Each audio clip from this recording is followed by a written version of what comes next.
Olá, graças a Deus, mais um grande dia, como sempre, uma grande oportunidade, é um privilégio imenso, maravilhoso, como sempre, poderoso poder compartilhar nosso devocional, a leitura bíblica, dando continuidade. Hoje, 2 Crônicas 3 e 4, falamos sobre o Salomão, que começou então a colocar toda a disciplina e a organização para poder realmente construir o templo do Senhor. E aqui então fala: então Salomão começou a construir o templo do Senhor em Jerusalém, no Monte Moriá, onde o Senhor havia aparecido a seu pai Davi na ira de Araúna, o Jebuseu, local que havia sido providenciado por Davi, onde ele comprou. Não foi nada de graça, ele pagou realmente aquele pedaço de terra.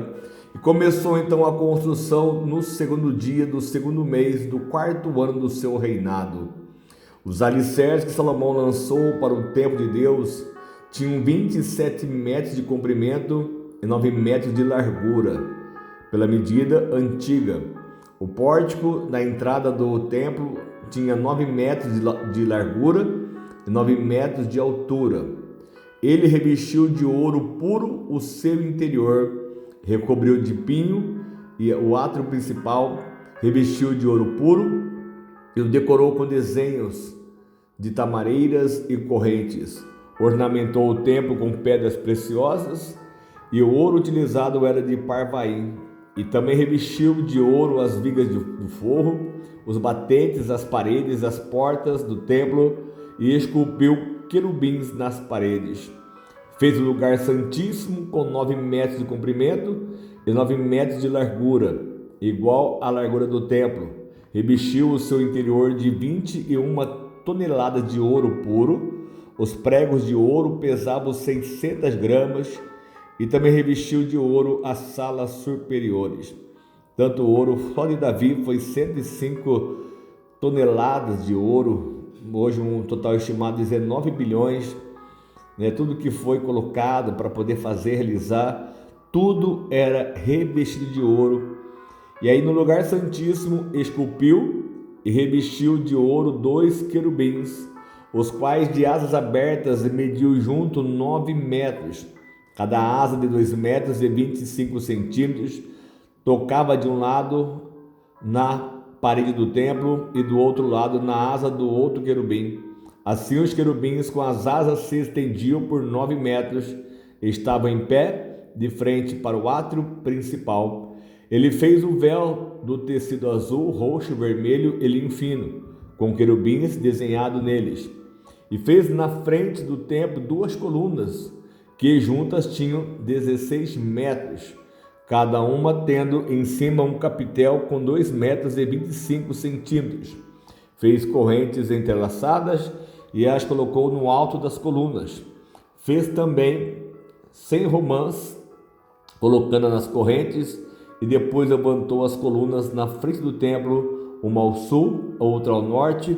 A que ficava ao sul deu o nome de Jaquim, e a que ficava ao norte, Boaz. Olha só que maravilhoso essa obra sendo começada, realizada, como o Salomão ele edificou, a maneira como Deus já tinha dado ao próprio Davi, a maneira e a forma como ele lá no deserto deu toda a direção a Moisés, a Bezalel, toda a dinâmica, a forma, a maneira, como foi com Noé quando construiu aquela arca. Então tudo Deus estava capacitando, dando a visão, a direção a este homem, e tudo foi feito conforme Deus assim ordenou, tudo de ouro puro de Ofir, como eles tinham doado para fazer essa obra maravilhosa. E aqui no capítulo 4, Salomão também mandou fazer um altar de bronze de 9 metros de comprimento, 9 metros de largura e 4 metros e meio de altura. Fez os tanques de metal fundido, redondo, medindo 4 metros e meio de diâmetro e 2 metros e 25 centímetros de altura. Era preciso um fio de 13 metros e meio para medir a sua circunferência. E abaixo da borda e ao seu redor havia figuras de touro, de 5 em 5 centímetros. Os touros foram fundidos em 2 fileiras em uma só peça com o tanque. O tanque ficava sobre 12 touros, 3 voltados para o norte, 3 para o oeste, 3 para o sul e 3 para o leste. Ficavam em cima deles as pernas traseiras dos touros e eram voltadas para o centro. A espessura do tanque era de 4 dedos e a sua borda era como a borda de um cálice, com uma flor de lírio, e a sua capacidade era de 60.000 litros. Meu Deus, olha só, para você ter uma dimensão, né, do que estava sendo feito. Fez 10 pias, colocando 5 no lado sul e 5 no lado norte. Nelas era lavado tudo que era usado nos holocaustos, enquanto que o tanque servia para os sacerdotes se lavarem. Fez 10 candelabros de ouro, de acordo com as especificações, e a colocou no templo, 5 no lado sul e 5 no lado norte. Fez 10 mesas e as colocou no templo, 5 no lado sul e 5 no lado norte. Também fez 100 bacias de ouro para aspersão. E fez ainda o pátio dos sacerdotes e o pátio principal com as suas portas, e revestiu de bronze as suas portas. Pôs o tanque no lado sul, no canto sudeste do templo, e também fez os jarros, as pás, as bacias para aspersão. E Hurão-Abi terminou assim um trabalho que foi encarregado pelo rei Salomão no templo de Deus. As 2 colunas, os 2 capitéis em forma de taça no alto das colunas, os 2 conjuntos de corrente que decoravam os 2 capitéis, as 400 romãs para os 2 conjuntos de corrente, sendo 2 fileiras de romãs para cada conjunto, os 10 carrinhos com as suas pás e 10 pias, o tanque e os 12 touros debaixo dele, o jarro, as pás, os garfos de carne e todos os utensílios afins. E todos esses utensílios que Hurão-Abi fez para o templo do Senhor, a pedido do rei Salomão, era de bronze polido. Foi na planície do Jordão, entre Sucote e Zeredá, que o rei os mandou fundir em moldes de barro, e Salomão os fez em tão grande quantidade que não se pôde determinar o peso do bronze utilizado. E além disso, Salomão mandou fazer também todos esses outros utensílios para o templo de Deus: o altar de ouro, as mesas sobre o qual ficavam os pães da presença, os candelabros de ouro com as suas lâmpadas para alumiarem diante do santuário interno, conforme determinado, as flores, as lâmpadas e as tenazes do ouro maciço, os cortadores de pavio, as bacias para aspersão, as tigelas, os incensários de ouro, as portas do ouro do templo, tanto as portas da sala interna, o lugar santíssimo, quanto as portas do átrio principal. Olha só que grandeza, que maravilha, onde Deus ele iria realmente habitar, como foi realmente feito depois dessa construção. Nós já lemos isso nos livros de Reis, enfim, e Deus ele se manifestou de uma forma tão maravilhosa nesse templo. Israel foi tão abençoado, o povo de Jerusalém, enfim, tudo que foi feito com amor, com alegria, com dedicação, conforme Deus tinha ordenado, dado a direção ao próprio Davi, que Davi deu ao Salomão toda a instrução, a capacidade, o próprio Deus dando a capacidade ao próprio Salomão, como deu a esse Hurão-Abi, que fez todos os utensílios conforme foi mandado, os touros, enfim, tudo foi feito, e tudo creio, com tanto amor, tanta qualidade, tanta excelência, porque era para o templo do nosso Deus. E hoje não pode ser diferente, precisamos fazer a mesma forma, a mesma maneira, tudo que for para o templo do nosso Deus, fazer o nosso melhor. Às vezes nós deixamos muitas coisas para poder fazer para nossas próprias casas, fazer para nossos próprios negócios, enfim, nossas empresas, comércio, nós deixamos fazer o melhor para nós, e para o templo do Senhor deixamos às vezes aquilo que sobra, aquilo que realmente resta, de repente uma doação é feita.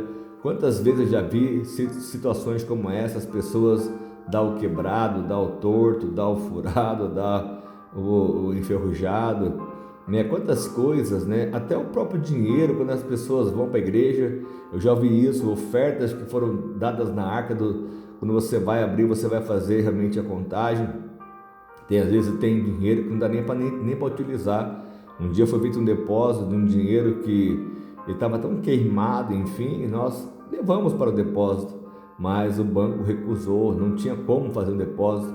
Quer dizer, as pessoas levam para Deus aquilo que realmente não vai ter valor algum, muitas vezes para ela, e muito menos para o nosso próprio Deus. Então muitas pessoas se enganam a maneira como se faz uma oferta, um sacrifício, um holocausto, como no passado era feito. Hoje nós temos a direção de dizimar e ofertar, muitas vezes fazer um voto com o próprio Deus, e às vezes deixamos isso de forma tão realmente sem sentido, às vezes tão banal. Hoje é tão banalizada essa questão, e nós precisamos estar atento a isso, porque o que eles fizeram, o próprio Davi dando toda a direção, o próprio povo de Deus, como foi impelido, foi realmente comovido, então de forma tão espontânea, como lá no deserto, como o próprio Moisés, ele disse ao povo, fizeram de forma tão espontânea, que ele até disse: olha, já tem demais, pare de trazer ofertas ao Senhor.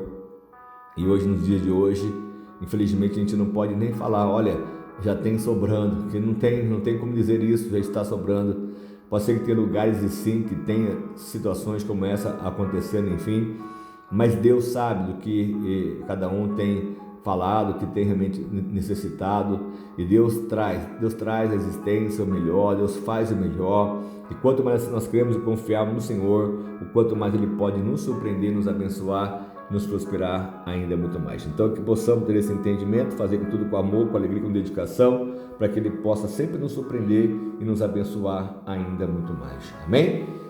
Vamos orar, vamos clamar ao nosso Deus para que Ele venha nos surpreender a cada dia, a cada manhã, a cada oportunidade, a cada privilégio que nos dá, e que sejamos agraciados pela Tua palavra e assim pelo Teu poder, sempre em nome de Jesus. Amém? Senhor amado Pai, mais de uma vez eu quero te agradecer por este momento, essa grande oportunidade, essa palavra que nos faz remeter, meu Pai, o quanto Salomão foi tão abençoado, meu Deus, tanta disciplina, tanta organização para fazer para o Senhor, e assim Ele preparou o melhor, meu Pai, para a sua casa, tudo que Ele recebeu, meu Pai, de dádivas, de ofertas, enfim, do próprio Pai, das pessoas que fizeram tanto, meu Deus, como hoje, a forma monetária, em torno de 519 bilhões, se não me engano, teve um estudo que foi feito, realizado, e hoje, nos dias de hoje, passa mais de 519 bilhões o que foi feito naquela época, essa construção desse templo. Então aqui precisamos estar dispostos a fazer o nosso melhor para o nosso Deus, porque é Ele que vai nos surpreender e nos enriquecer, nos abençoar ainda muito mais. Amém? Em nome de Jesus. Assim, ó Pai, eu te peço, agradeço por tudo, sempre, em nome de Jesus. Que você possa receber essa palavra, essa direção, viver de forma que Deus ele se agrade da sua vida, em nome de Jesus sempre. Amém? Que precisar, pode contar conosco sempre, nossa mensagem, orações, em nome de Jesus.